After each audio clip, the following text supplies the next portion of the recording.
177 MHz Radio Dakwah As-Sunnah. Assalamualaikum warahmatullahi wabarakatuh.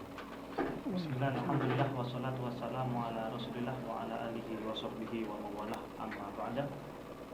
Ikhwan hadi pendengar setia Radio Dakwah As-Sunnah dimanapun Anda berada. Alhamdulillah, pada kesempatan malam hari ini bisa bertemu lagi dengan saya, kru Radio Dakwah As-Sunnah dalam acara Dialog Interaktif. Dan alhamdulillah pada kesempatan malam hari ini edisi Kamis 10 Februari 2022 atau tepatnya pada malam 9 Rajab 1443 Hijriah, kita dapat menemani malam Jumat ikhwati semua tentunya dalam acara Dialog Interaktif Kaifiyah Kajian Fikih Radio Dakwah As-Sunnah bersama narasumber kita yang alhamdulillah sudah hadir pada malam hari ini. Ada Kiai Haji Zainal Arifin dari Jember. Kita sapa dulu narasumber yang sudah hadir di studio Radio As-Sunnah. Assalamualaikum Ustaz. Waalaikumsalam warahmatullahi wabarakatuh. Itu kabarnya? Alhamdulillah sehat-sehat mawon. Ini malam apa ini, malam 9 atau malam 10? Malam kalau ru'yah ya malam 9 ya. Iya. Kalau hilal kalau di hisab malam 10. Sesuai dengan banyak penanggalan malam 10 sekarang ini ya. Dan juga kemarin tuh kan sempat mundur. Iya, mundur karena enggak ya. Ya. Yes, intinya kita sekarang masih dalam suasana bulan Rajab ya. Iya. Jadi nggak kerasa hampir mendekati bulan Ramadan. Iya. Ya, semoga masih diberi umur yang panjang, pulau jenengan dan juga sedaya pendengar Radio Dakwah As-Sunnah bisa sampai ke bulan Ramadan pada tahun ini. Amin. Juga bisa memperbanyak amal kita dan juga insya Allah kita juga akan bertemu lagi di bulan Ramadan insya Allah. Amin ya. Di acara darusan seperti biasa ya. Semoga diberi panjang umur, juga diberi sehat walafiat. Oke, langsung saja pada malam hari ini untuk menyingkat waktu kita buka acara dialog interaktif pada malam hari ini seperti biasa. Kita awali dengan pembacaan tawasul kepada leluhur kita dan juga kepada muassis pendiri Pondok Pesantren As-Sunnah Kiai Haji Zainal Zawawi. Kemudian langsung disusul dengan mukadimah yang akan disampaikan oleh narasumber kita pada malam hari ini yang akan membawakan tema persyaratan menghadap kiblat dalam sholat. Kepada beliau yang terhormat, waktu dan tempat kami datangkan. Assalamualaikum warahmatullahi wabarakatuh. Waalaikumsalam. Bismillahirrahmanirrahim. Alhamdulillahirabbil alamin wa bihi nasta'inu ala umuri dunya waddin wassalatu wassalamu ala asyrafil anbiya'i wal mursalin Sayyidina Maulana Muhammadin wa ala alihi wa sahbihi ajma'in. Rabbi syrah li sadri wa yassir li amri wa hlul 'uqdatam min lisani yafqahu qawli, amma ba'd.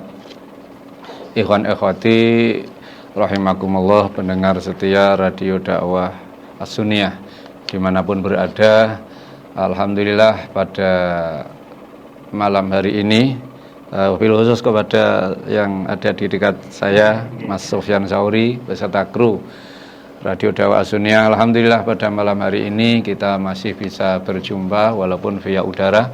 Alhamdulillah masih dalam keadaan sehat walafiat, nggak ada halangan suatu apa.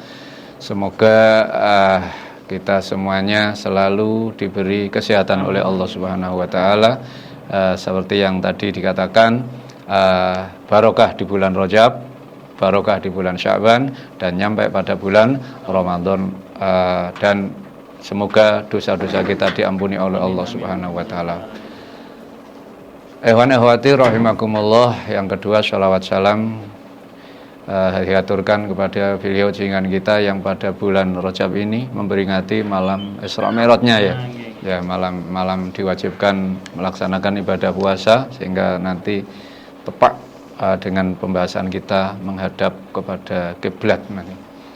Sebelumnya mari kita tawasulan dulu supaya acara kita ini bisa berjalan dengan lancar, membawa manfaat, berkah, dan juga supaya Pondok Pesantren As-Sunniyah menjadi jaya ila yaumil qiyamah, santriwan santriwatinya maupun mutakharirin mutakhariratnya selalu diberi kemudahan, kesuksesan dunia dan akhirat, dan semoga leluhur kita, wabil khusus leluhur dari As-Sunnah ini selalu mendapatkan rahmah maghfirah dari Allah Subhanahu wa taala, kuburannya dijadikan raudhatun min riyadil jannah, amin ya rabbal.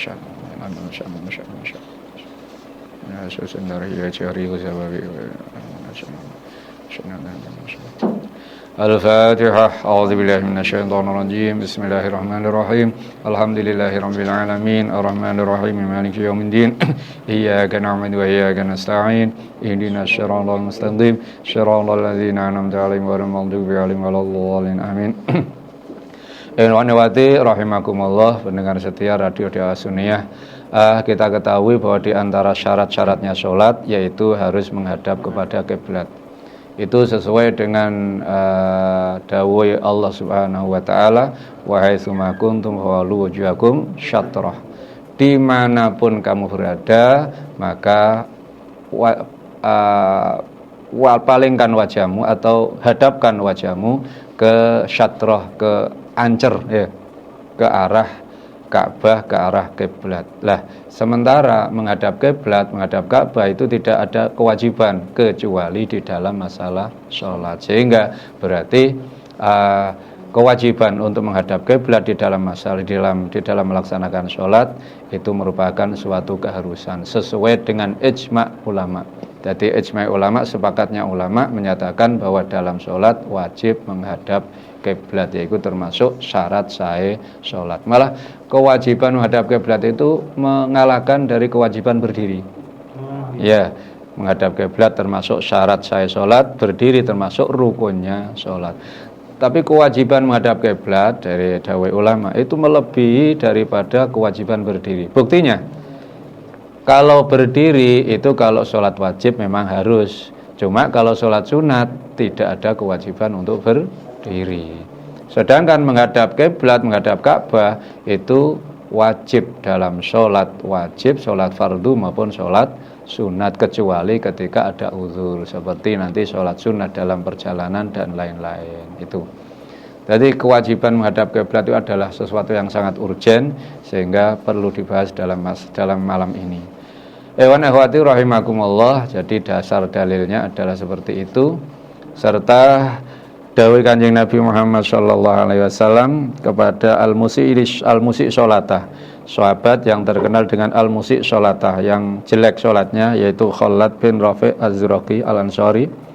Dawuh Kanjeng Nabi, idza qumta ila shalah fa'asbil wudu' tsumma istaqbil qiblah. Jika kamu berdiri untuk sholat, maka sampurnakan wudu, kemudian menghadaplah kepada kiblat.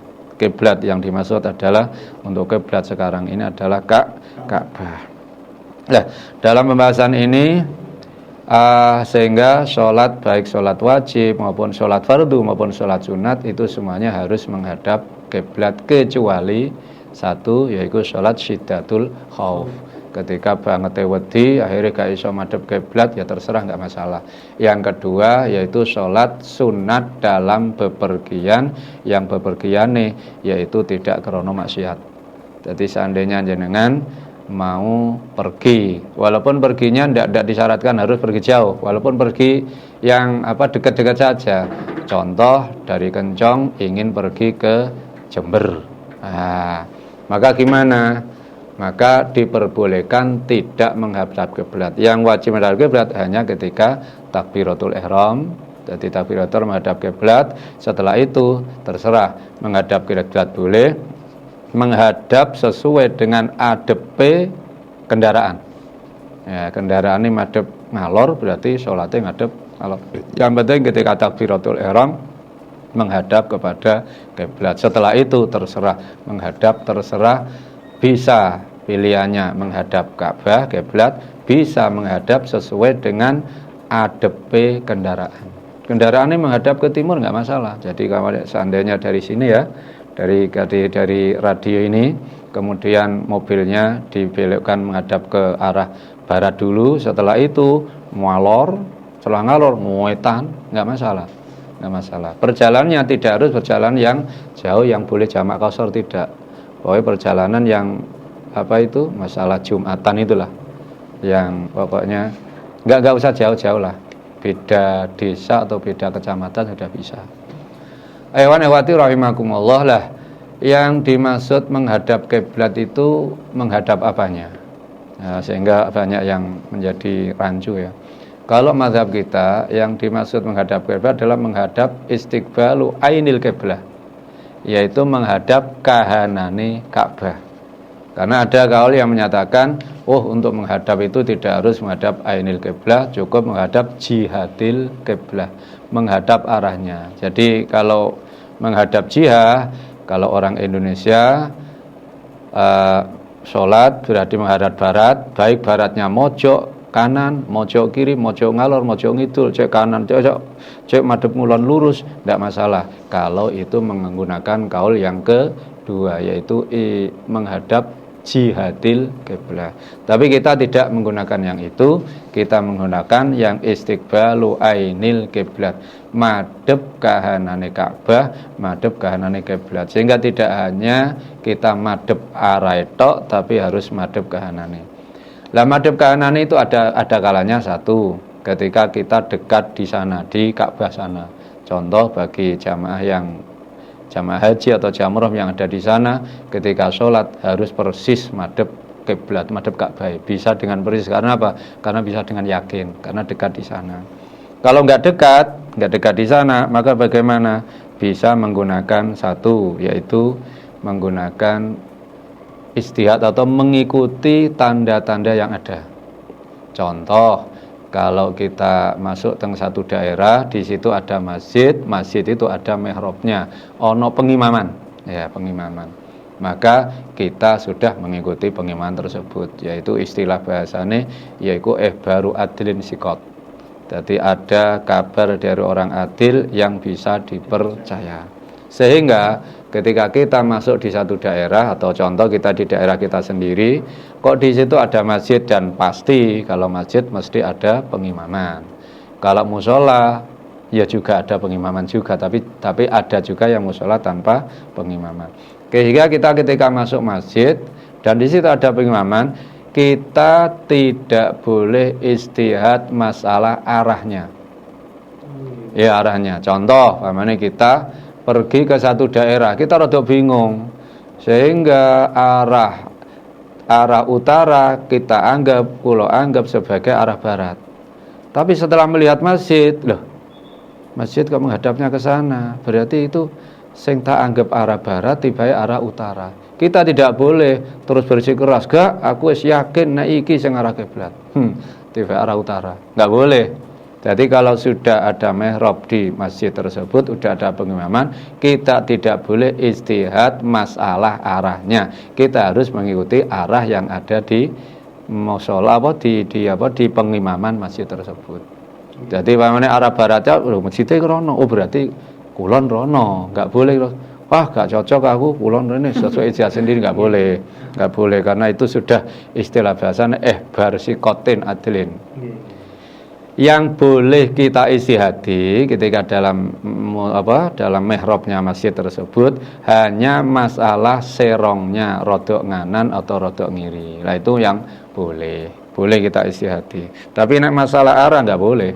nggak boleh. Jadi ketika sudah ada masjid, sudah ada pengimamannya, ya kita ngikuti pengimaman tersebut sesuai dengan arah pengimaman. Itu jelas itu adalah arah kayak Indonesia, berarti arah barat. Nah, cuma kita diperbolehkan istihad masalah serongnya, apa rada mojok ngalor sithik, apa lurus kahanane madhep ning nggone napa, ning nggone pengimaman masjid tersebut, apa rada ngalor sithik, apa rada ngidul sithik dan seterusnya, boleh kita istihadi. Cuma yang lebih baiknya karena pembuatan masjid itu pasti melewati tata cara, yaitu dengan menentukan arah kiblat. Tidak mungkin orang membangun masjid dengan seenaknya. Kalau musola mungkin, karena musola kan milik pribadi biasanya. Kalau masjid itu milik satu kampung. Kalau satu kampung mesti ketika mau membangun masjid pasti ada ahli di bidangnya yang untuk mengetahui di mana arah Ka'bah, arah kiblat tersebut. Jadi seyogyanya, walaupun kita boleh istihad ketika di musola, di pengimaman masjid tersebut boleh istihad masalah serongnya agak ke kanan apa agak ke kiri, tapi seyogyanya tidak usah istihad seperti itu. Kita ikuti pengimaman tersebut. Ya. Jadi sekarang banyak itu ya. Di masjid-masjid sajadai pengimaman ku rodok menceng ke arah utara. Iya, di mana-mana. Karena ya dimungkinkan dia itu mikir saiki arahnya bergeser karena banyaknya gempa kemarin. Jadi gempa. Jadi ketika ada gempa, akhirnya rodok geser ngidul, geser ke arah selatan, sehingga ketika madhep kudu rodok menceng maneh. Sehingga akhirnya arah dari pengimaman tersebut gak sepira digunakno. Masalah apa? Isa kurang menceng. Nah, seyogyanya ketika sudah masjid, karena masjid itu yang membuat iki gak tanggung-tanggung, yang membuat itu adalah orang mesti mendatangkan orang yang ahli di bidang cara bahasanya falak, astronomi, atau sekarang sudah ada alat canggih kan, gak usah falak, ada canggih. Maka gimana? Lebih baiknya tidak usah istihad dhewe, ya kita ikuti. Mencengi rono ya rono. Itu insya Allah sudah memerlukan, walaupun diperbolehkan istihad masalah mencengnya saja. Nek masalah arahnya tidak boleh. Ya.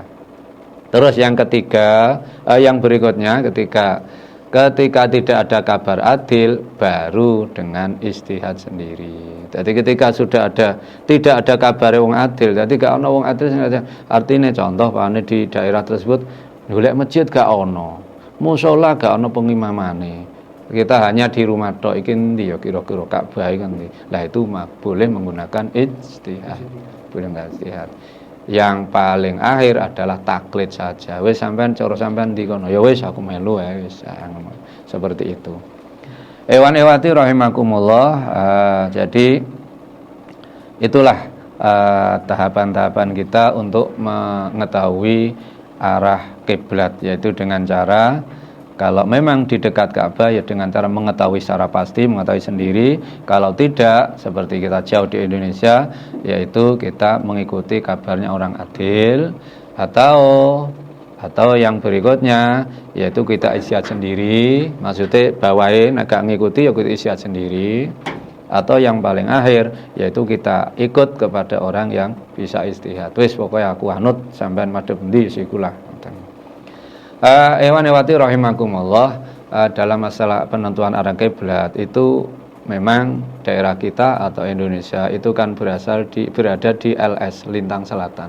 Sementara Ka'bah atau Arab Saudi itu berada di LU, Lintang Utara. Memang arah kita untuk menghadap Ka'bah itu tidak lurus arah barat timur, tidak, tapi rodok menceng ke arah utara. Dari barat ke arah utara sekitar 23 atau sekitar antara itu. Karena kita sebelah paling selatan kan, Jawa itu kan hitungannya Jawa, apalagi Jawa yang kita tempati ini sanding Segoro Kidul. Berarti paling selatan. Insya Allah sekitar 23 derajat dari arah barat menuju ke arah utara. Barat laut. Jadi barat laut sekitar 23 derajat itu. Atau kalau kita ingin mengetahui itu di dalam penanggalan ada yang dinamakan Yaumur Rasdil Qiblah. Jadi hari menempatkan arah kiblat, yaitu hari pada hari tersebut matahari jam-jamnya tersebut matahari ada persis di atas Ka'bah, yaitu setahun 2 kali. Ya, kalau tahun biasanya antara tanggal 28 Mei dan tanggal 16 Juli. 28 Mei, 16 Juli. Itu sekitar jam 4 punjul lebih. Jam 4 lebih antara 20 menitan. Karena jarak antara kita dengan Mekah itu jarak dari sisi jam adalah sekitar 4 jam punjul. Untuk Jawa Timur sini punjul sekitar 20 menit. Jadi berarti jam 4 20 menit lah niku di sana pas matahari tepat di atas Ka'bah. Lah itu kita lurus menghadap itu berarti persis menghadap Ka'bah. Ya. Ya. Tapi sekarang nggak usah harus seperti itu. Saya pakai alat-alat sudah banyak. Terus yang tidak diharuskan menghadap Ka'bah adalah satu itu tadi, yaitu ketika sholat syiddatul khauf banget wedi. Contoh kita sholat di sholat ketika perang, syiddatul khauf perang yang tidak mungkin kita menghadap kiblat, atau kita sholat umpamanya di terminal, tas sudah kita taruh di depan, kemudian ketika kita Allahu Akbar lagi maca Fatihah tiba tas itu gondol wong, boleh kita lari untuk nututi sambil sholat, madhepe terserah wis. Ya mestinya sak melayune wonge sing gondol niku wau. Jadi tidak harus menghadap kiblat itu rasul. Setelah nyampe, setelah akhirnya kita bisa menguasai tas kita, terus kemudian tenang, madhep kiblat lagi, nerusno sholat lagi. Untuk syiddatul khauf baik itu sholat wajib atau sholat sunat, boleh tidak menghadap kiblat. Yang kedua, yang tidak harus menghadap kiblat adalah sholat sunat dalam perjalanan, yang perjalanan tadi adalah perjalanan yang diperbolehkan, yang mubah, walaupun perjalanan tadi tidak sampai diperbolehkan jamak qashar sholat, artinya tidak sampai sekitar 90 kilo, walaupun hanya 20 kilo, 15 kilo, 5 kilo, boleh. Sholat sunat. Jadi contoh umpamanya mau sholat duha, sementara rombongannya sudah siap, akhirnya mau sholat duha di musola nggak bisa, wis munggah nek bis, akhirnya naik ning bis, mau sholat duha langsung menghadap kiblat, Allah Akbar, setelah itu madhep arahe kendaraan boleh. Jadi madhep kiblat boleh, madhep arahe kendaraan boleh. Dan saya pernah praktek seperti itu. Jadi tapi nek duha ketoke kok padang kok sawangane kok ngene. Malam hari saya pernah praktek. Jadi sholat tahajud malam hari. Jadi pas ziarah malam hari. Tepak iki kok madhepe kok ngulon. Wis pokoke dengan istihad wis pokoke ngulone. Kan yang dipersyaratkan menghadap kiblat hanya ketika takbiratul ihram. Jadi takbir wis pokoke ngulon kira-kira wis madhep kiblat lah. Jadi Allahu Akbar, setelah itu ya sudah diikuti apa arahe bise rada belak-belok wis gak ngurus sampai akhirnya salam. Kalau laki-laki enak karena duduk di kursi terus takbir Allah Akbar menghadap kiblat, setelah itu ngadep sak teruse, ngadep sak adepe kendaraan tersebut. Terus ketika rukuk cukup dengan isyarah seperti ini. Jadi kepala ada di depan dengkul lah paling enggak yang ini. Terus kembali lagi, terus sujud agak lebih ke dalam lagi. Ya seperti itu, enak. Menutupi aurat dan sudah tertutup ya. Kalau perempuan agak sulit untuk melaksanakan sholat yang seperti itu. Kalau naik, kalau berjalan bisa juga. Bisa. Jadi berjalan, contoh umpamanya. Saya dari Jombang mau menuju Kencong, berjalan. Bisa saya sholat sunat duha dengan berjalan, tapi diarani jazab. Jadi dari rumah saya terus ngadep kiblat, pas ketika yang dipersyaratkan kiblat adalah ketika takbiratul ihram, terus engkau berjalane membaca Fatihah dan sambil berjalan boleh, sambil jalan madhepe dari rumah saya kan madhepe ke arah selatan, madhep ngidul. Barang ngono terus ketika rukuk kan gak bisa dengan jalan. Nah, ketika rukuk diam dulu menghadap kiblat, posisi terus rukuk, setelah rukuk i'tidal sambil jalan lagi. Setelah i'tidal sujud nggak mungkin dengan jalan. Sujud harus diam di tempat, terus sujud, duduk, sujud lagi, berdiri lagi, jalan lagi. Ya, gitu, seperti itu. Jadi Islam itu indah, indah, Islam itu indah. Ya, sudah. Ya. Terima kasih atas mukadimah yang telah disampaikan oleh narasumber kita pada malam hari ini. Jadi tema yang diangkat ya pada malam ini yaitu persyaratan menghadap kiblat dalam sholat. Oleh beliau telah diperinci barusan ketika sholat wajib maka tidak ada alasan untuk tidak menghadap kiblat kecuali kalau semisal kita sedang keadaan takut atau lebih dikenal dengan istilah sholat sitratul khauf, maka kita diperbolehkan untuk sholat tidak menghadap kiblat. Untuk sholat fardu yang selain keadaan seperti itu maka kita mutlak harus menghadap kiblat dengan tanpa alasan apapun. Kalau sholat sunnah semisal kata beliau tadi, kalau sholat sunnah itu malah lebih luas ya, kita malah lebih bebas untuk tidak menghadap kiblat itu boleh. Tapi biasanya kalau sholat sunnah itu yang diwajibkan untuk menghadap kiblat adalah ketika waktu kita melaksanakan takbiratul ihram, maka kita wajib untuk menghadap kiblat. Selainnya itu, semisal kita berada di atas kendaraan, maka ya kita sholat mengikuti arah kendaraannya tersebut. Jadi semisal kalau semisal kendaraannya itu berjalan ke timur, ya kita nggak apa-apa waktu ruku sujud itu juga menghadap ke timur. Tapi kalau semisal dengan berjalan, kita sama, kita juga diwajibkan menghadap kiblat pas waktu takbiratul ihram dan juga boleh untuk berjalan dan juga tidak menghadap kiblat. Tapi ketika ruku dan sujudnya kita wajib untuk menghadap kiblat karena pada posisi tersebut tidak dimungkinkan kita untuk berjalan. Kita untuk meneruskan perjalanan kan tidak mungkin. Jadi pas waktu ruku dan sujud kita menghadap ke arah kiblat lagi. Oke, terima kasih atas mukadimah yang telah disampaikan. Ini bisa dibuat solusi mungkin buat para ikhwaniwati yang sering bepergian ya, entah itu ziarah atau kemanapun. Juga mungkin ada yang nggak mau telat, nggak mau pot sholat sunnah duhanya ataupun pas malam hari yang sudah biasa qiyamul lail, ini memang bisa dipraktekkan. Jadi nggak harus turun dari kendaraan ya, misal di atas bis atau di atas kendaraan yang lain, jadi nggak perlu repot-repot cari musola, jadi cukup di atas sholat di atas kendaraan, asalkan dengan ketentuan tadi kalau sholat sunnah harus menghadap kiblat pas waktu takbiratul ihram. Oke, terima kasih atas mukadimah yang disampaikan oleh narasumber kita. Semoga bisa menjadi pencerahan bagi saya khususnya dan juga buat semua pendengar Radio Dakwah Sunnah yang pada malam hari ini sudah ngepasin frekuensinya di 107.7 MHz Kencong Jember. Saya ucapkan terima kasih. Dan juga mungkin ada yang masih barusan ngepasin frekuensinya dan juga baru menyimak ya. Jadi pembahasan pada malam hari ini yaitu persyaratan menghadap kiblat dalam sholat. Tapi sebelum kami lanjutkan pembahasan pada malam hari ini, kayaknya kita break dulu sebenarnya. Kita break dulu sejenak. Jadi buat ikhwan jangan kemana-mana, jangan pindah channel, tetap bersama kami dalam acara dialog interaktif Kaifiyah kajian fikih Radio Dakwah Sunnah. Kami akan kembali setelah pesan-pesan berikut ini. Ada pertanyaan, tapi di luar.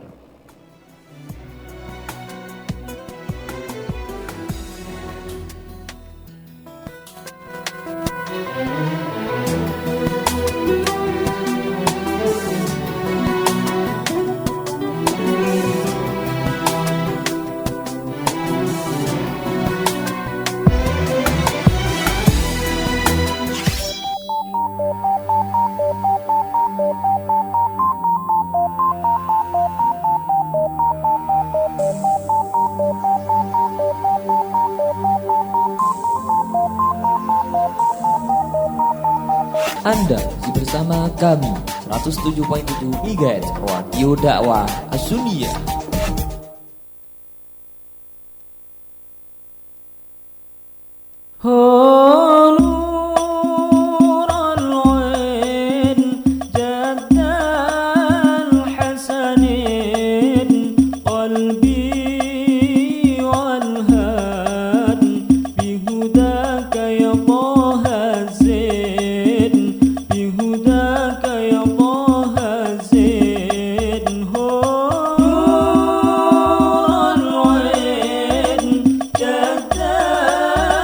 حسن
karyamu.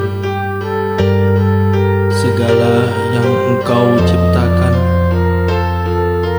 tak akan mampu terungkapkan dengan suara serta kata-kata yang indah dari mulut orang yang hina sepertiku ini. Ya Allah,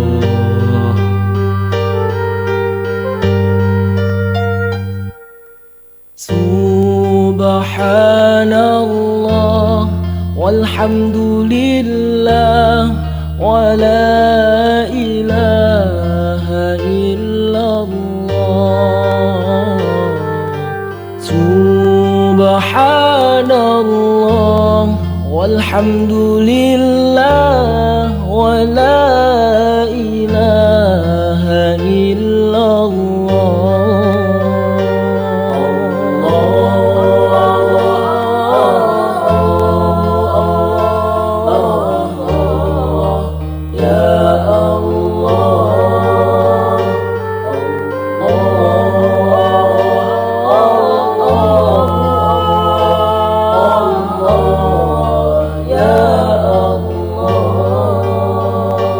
Rabbi inni ya dha sifati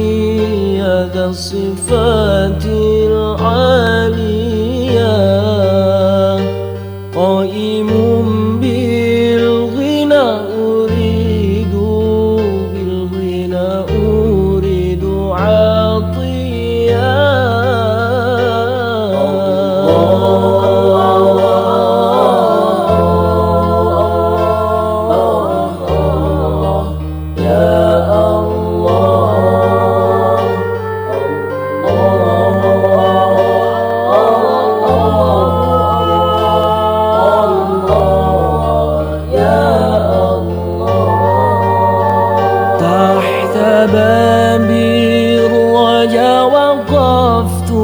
الرجا وقفت بذلي فأغثني بالقصد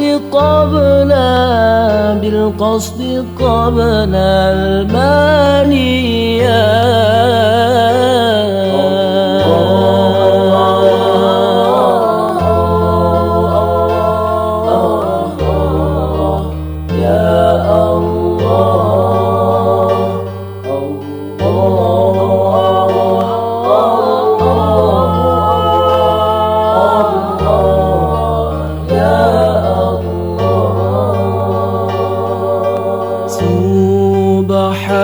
Subhanallah walhamdulillah wa la ilaha illallah. Subhanallah walhamdulillah wa la ilaha illallah.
Dengarkan program kami di Radio Dakwah Asunia dengan program yang penyejuk hati untuk insan ikhwani ikhwati.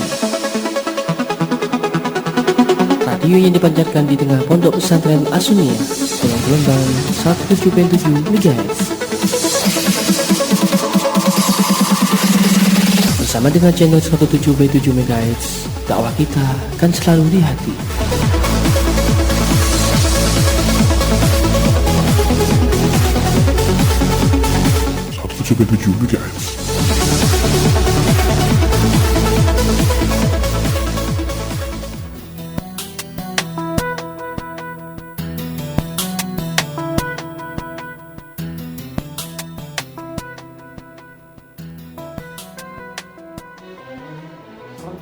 MHz Radio Dakwah Asunia. Nanti pendengar setia Radio Dakwah Asunia dimanapun Anda berada. Terima kasih masih tetap setia bersama kami dalam acara dialog interaktif Kaifiah Kajian Fikih Radio Dakwah Asunia bersama narasumber kita pada malam hari ini Kiai Haji Zainal Arifin dari Jombang. Dan alhamdulillah setelah break barusan ya sudah ada pertanyaan yang masuk kepada kami dan juga saya ingatkan lagi buat para ikhwan yang mungkin memiliki pertanyaan seputar sholat atau yang lainnya, monggo kami membuka pertanyaan di nomor 082 337 4044 bisa via SMS, WhatsApp ataupun teleponnya ya, ataupun bisa kunjungi ataupun bisa bertanya langsung di akun sosial media kami. Monggo ada Facebook kami Radio Dakwah Asunia. Dan juga kali ini mungkin sebelum saya bacakan pertanyaan yang sudah masuk Ustaz ini. Iya. Ini tadi ada pertanyaan tentang zakat online memang keluar dari tema. Jadi sebelum saya bacakan pertanyaan ini, saya ingin menyambung pembahasan yang tadi kita bahas pada awal acara itu tentang menghadap kiblat yang telah panjenengan terangkan bagaimana dan juga kapan kita wajib menghadap kiblat. Yang ingin saya tanyakan atau yang ingin saya sambung ya tentang pembahasannya yaitu sebenarnya batasan menghadap kiblat itu seperti apa? Batasannya apakah menggunakan wajah saja atau bagaimana seperti itu? Iya. Jadi kita diwajibkan untuk menghadap kiblat kecuali ketika ada uzur ya. Itu kalau sholatnya dengan berdiri atau dengan duduk. Sholat itu kan ada yang kalau sholat wajib kan ketika bisa berdiri harus dengan berdiri, ketika nggak bisa dengan duduk, ketika nggak bisa dengan duduk dengan miring. Ketika nggak bisa miring adalah dengan telentang. Nah itu satu persatu. Jadi untuk yang diwajibkan untuk menghadap kiblat, kalau sholatnya itu berdiri atau dengan duduk, itu adalah dadanya.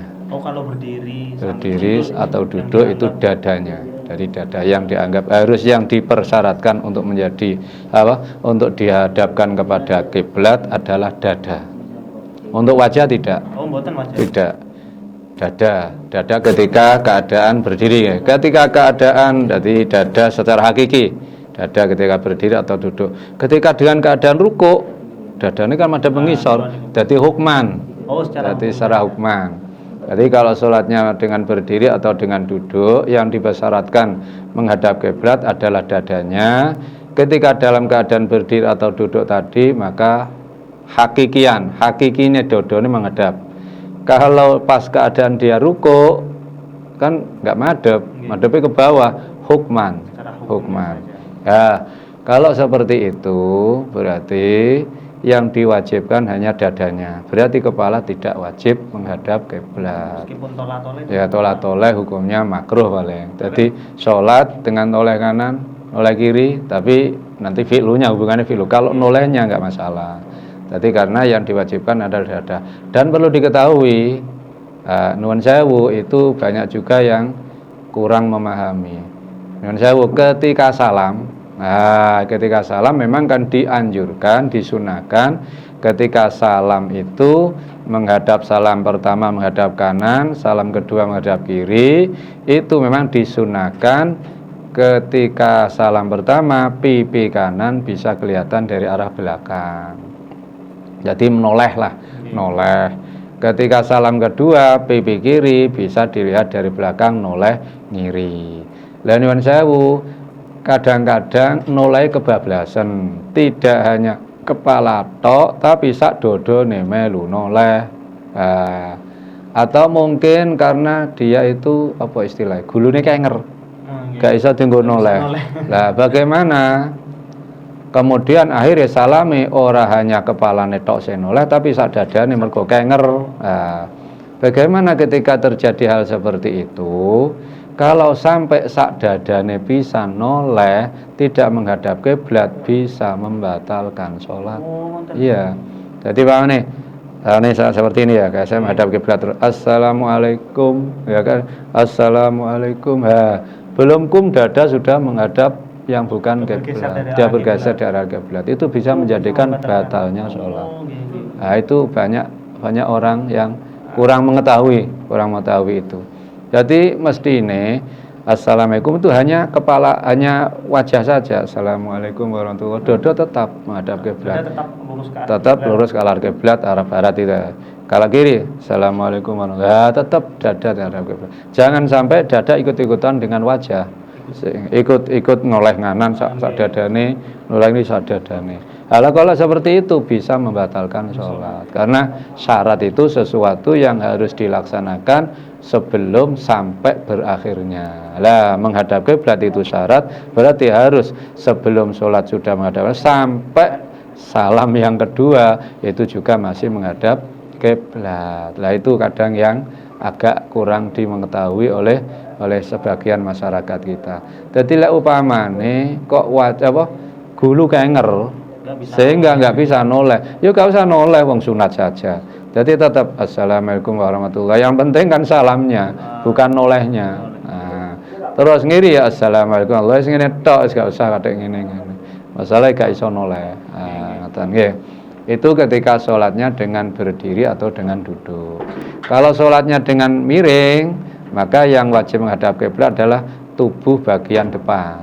Kata miring kan, ini gak iso sholat dengan berdiri duduk, akhirnya sholatnya dengan miring. Mungkin wajahnya di arah utara, kakinya kepala di arah utara, kaki di arah selatan, itu yang terbaik. Jadi miring alal jambil aiman, lambung kanan, berarti kepala arah utara, kaki di arah selatan. Maka bagaimana posisi badannya? Yang depan menghadap kiblat. Jadi kok gambarnya cara ngurine diganjel. Jadi wonge ben iso miring, ben diganjel atau dicekeli. Jadi orangnya dicekeli. Jadi koyok posisi di dalam kubur. Ya. Atau napamane kepala di arah selatan ya bisa, tapi alal jambil aisar. Berarti kepala di arah selatan, kaki di arah utara, juga sama. Jadi bagian badan bagian depan itulah yang wajib menghadap kiblat.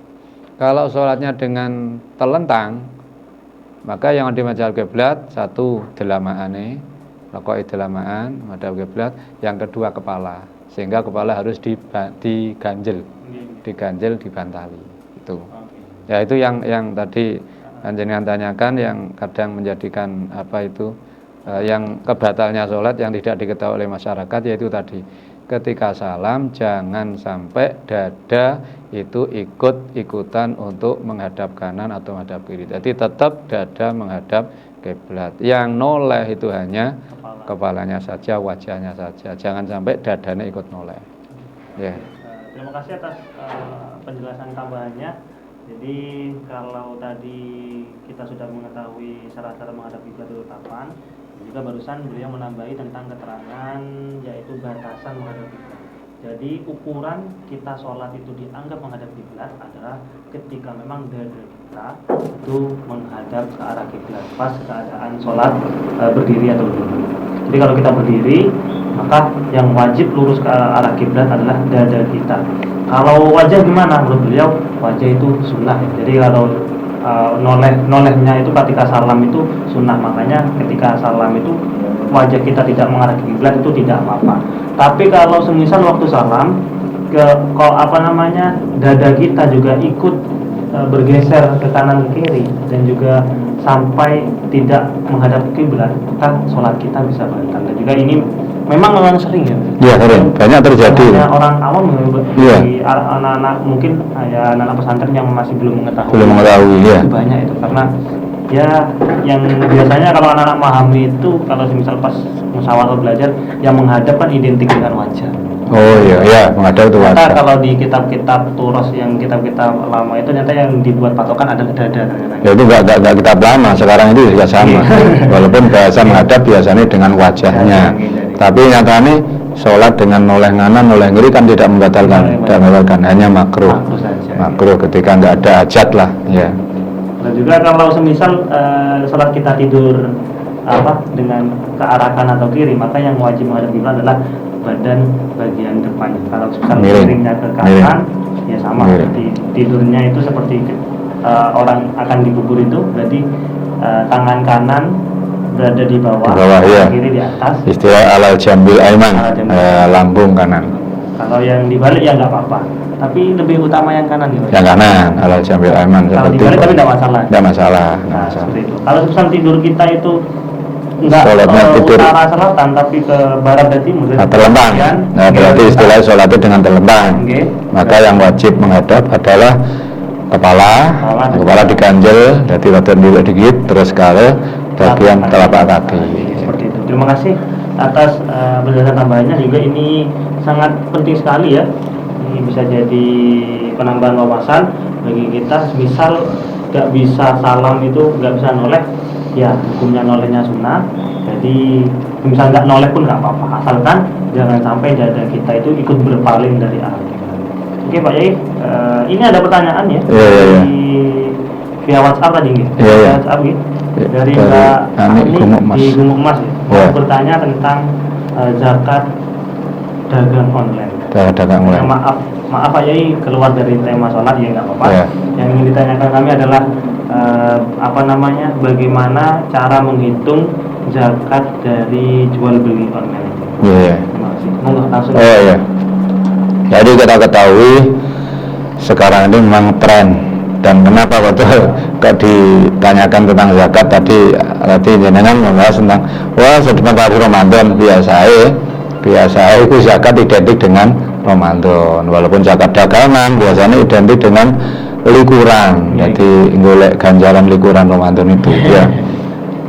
Kita ketahui dagang secara online itu ada macam dua. Satu, dagangannya itu mungkin milik orang lain, jenenge dadi reseller, dadi ngedolno wong, jadi ini nggak punya dagangan sendiri. Ada yang kedua, dagangannya milik sendiri, jadi dia buat sendiri, atau dia punya dagangan sendiri di pasar terus di online kan, atau dia menjadi stokis produk-produk apa itulah, produk nasi atau apa, dia sudah menjadi stokis ya. Kalau dia itu stokis, jadi dia sudah punya dagangan sendiri, atau memang dagangannya sendiri, dagangan di pasar atau produk sendiri malahan ya. Itu bagaimana ya zakatnya seperti zakat biasa, seperti jual beli biasa. Cuma jual belinya kok lewatnya udara, ya, seperti jual beli biasa. Jadi berarti mulai dagang kapan, terus setelah 1 tahun dari mulai dagang tersebut dihitung apanya? Dihitung barang yang dia punya plus untung yang tidak dibelikan apa-apa ya. Untung yang tidak dibelikan sesuatu. Kalau untung dibelikan sepeda motor barang berarti tidak dihitung. Untung yang masih berupa uang, belum diberikan apa-apa, atau malah untung yang diberikan dagangan yang lain. Itu juga dihitung. Terus uang yang mungkin diutang, kan namanya dagang kan kadang bisa digowo. Nah itu juga dihitung juga dalam akhir tahun. Kalau itu sudah mencukupi nisab, maka berarti wajib zakat. Jadi itu tadi, karena barang dagangan itu milik sendiri, dia itu mungkin stokis atau ya memang dagang di pasar. Sekarang ini kan kita tahu pasar ya lesu, orang yang beli di pasar ya kadang enak juga dia tuh tinggal tuku di pasar, tuku online naik diterno. Jadi akhirnya orang-orang pasar pun sekarang banyak yang jualnya lewat online, via online. Kalau seperti itu berarti dia punya dagangan.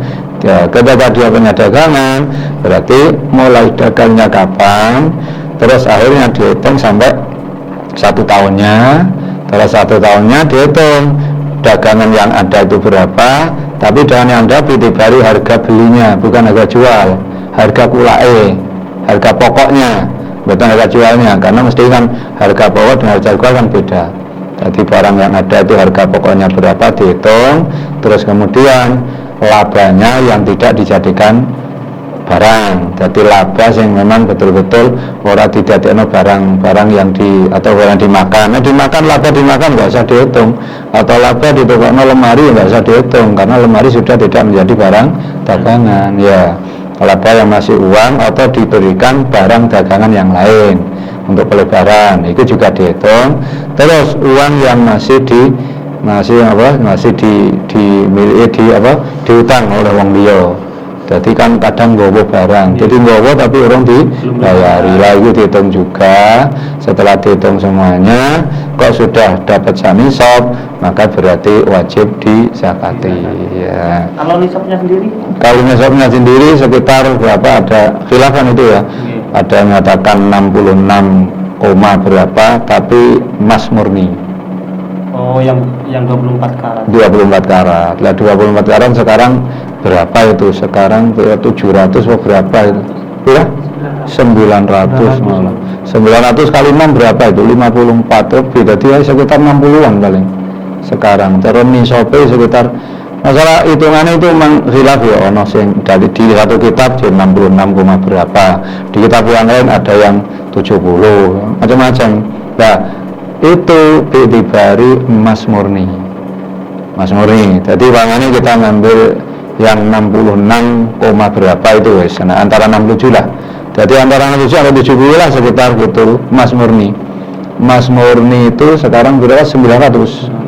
Ya 900 kali tamane 66 ya atau 70 sama ping 7 piro sudah terlalu ya antara 60 juta sekitar. Jadi kalau misal laba atau untung yang didapat ya enggak ada untung aja, barangnya plus untungnya plus yang masih untung tapi yang belum kecekal tangan masih diutang kono no. Nah niku dihitung semuanya. Kalau sudah sekitar tadi itu berapa? Sekitar 70 ya, 60 juta ya, 60 juta itu berarti wajib dibayar zakat. Sedangkan panane lah aku ya utang juga. Nah nih barang itu barang utangan. Oh. Nah utamane kan kadang ya kita ya kadang wah iki wayahe Rejab iki harus nyetok kan, untuk nyetok bulan Ramadan, sehingga akhirnya golek duit utangan, akhirnya utang itu apa termasuk ndadekno dihitung dalam zakat apa tidak? Dalam wajib dizakati juga apa tidak? Ada yang mengatakan hutang juga tetap wajib dizakati, ada yang mengatakan tidak usah, mergo gak duwe dhewe. Karena gak duwe dhewe, gampangan sing enteng, utang karena gak duwe dhewe serasa dizakati gak apa-apa, entenge. Masalah kadang nyun sewu, gak duwe duwe utang 70 juta. Setelah 70 juta dienggo dagang. Mosok dizakati lah, berarti ini masih sidik. Nah, monggo utangnya. Yang mulane ketika utang masih ada khilaf itu ya. Ada yang mengatakan hutang menjadikan tidak wajib dizakati. Ada yang mengatakan hutang pun karena sudah kita miliki berarti menjadi milik kita, berarti wajib dizakati. Untuk jogo-jogo seperti itu, ketika bondone kok rontok utangan sebelum akhir haul, utangnya dibayar sih. Jadi akhirnya bondone karo piro isiku nek wis netepi nisab berarti wajib zakat. Lan nek netepi yo gak utangnya dibayar sih. Nah, itu kalau memang dia punya barang sendiri atau istilah biasanya stokis. Ketika ada produk dia menjadi stokis kan berarti milik sendiri, itu udah dibeli dan udah dikula. Kalau dia hanya reseller itu berarti dia menjualkan barang orang lain, berarti dia tidak punya barang. Pada contoh jenengan punya barang, aku malu ngedolno, ya kan jenis reseller. Maka berarti aku gak punya barang sama sekali. Nek ono wong iki ono barangnya wong iki tak perlihatkan. Jadi ada barang baju ini. Terus ono uang aku beli. Nah, saya mendapat pesanan. Ketika sudah pesanan, saya datang ke jenengan. Iya. Iki yang nak beli, iki ternak kono. Berarti saya tidak punya barang sama sekali, reseller itu. Bagaimana? Karena barangnya bukan milik saya, berarti barang tadi tidak terhitung kewajiban zakat saya. Seandainya aku niki wow, untungnya kok sudah wajib zakat, sudah ada satu nisab lah, untungnya tok sing dihitung. Oh, gitu. Nah, saya barangnya kan bukan barang milik reseller tersebut, barang orang, barangnya wong liya. Dadi nek upamane reseller sing dihitung ya untungnya, barangnya ora barangnya dhewe, barangnya wong ngedolno wae wong. Ya, seperti itu. Sampun. Ya, sampun. Nah, terima kasih atas jawabannya juga perinciannya ya. Jadi tentang zakat jual beli online ya sama lah prinsipnya dengan zakat jual beli biasa, karena yang membedakan hanya tentang tata cara jual belinya ya. Karena kalau online itu biasanya via WhatsApp atau yang lainnya. Kalau semisal cara menghitungnya gimana ya? Semisal karena jual beli online itu Macam ada dua ya. Ada yang Punya. jadi reseller, dalam artian ada yang barangnya punya sendiri dan juga disetokan kepada orang-orang lain, maka yang dihitung, yang wajib dizakati adalah barang yang ada, kemudian untungnya, dan juga mungkin ada barang yang dihutang orang lain, maka itu dihitung. Jika sampai mencapai nisab, kalau kira-kiranya tadi ya 60-an juta antara 60 juta. Oke. Kira-kira seperti 60 jutaan. Kalau memang sudah sampai pada angka 60 juta dan juga sudah mencapai waktu 1 tahun dari pertama awal memulai usaha dagang, maka wajib mengeluarkan zakatnya. Itu kalau barangnya milik sendiri. Kalau semisal reseller gimana? Ya kalau jika reseller yang dalam artian menjualkan barang orang lain, maka yang dihitung adalah labanya saja, itu untungnya saja. Kalau memang untungnya dalam 1 tahun itu sudah ada 60 jutaan dan tidak dipakai macam-macam. Kadang untung terus dipakai Oppo. Akhirnya dalam akhir tahun nggak ada untungnya, nggak ada sampai 60 juta pamane. Ya itu berarti ya nggak wajib zakat. Jadi untung yang memang murni masih ada. Ya masih ada. Jadi atau untung yang diberikan barang yang tujuannya untuk dijual belikan. Iya. Kalau untung diberikan sepeda motor bukan untuk jual beli, untuk memang dia tumpai dewe, ya nggak usah. Oke.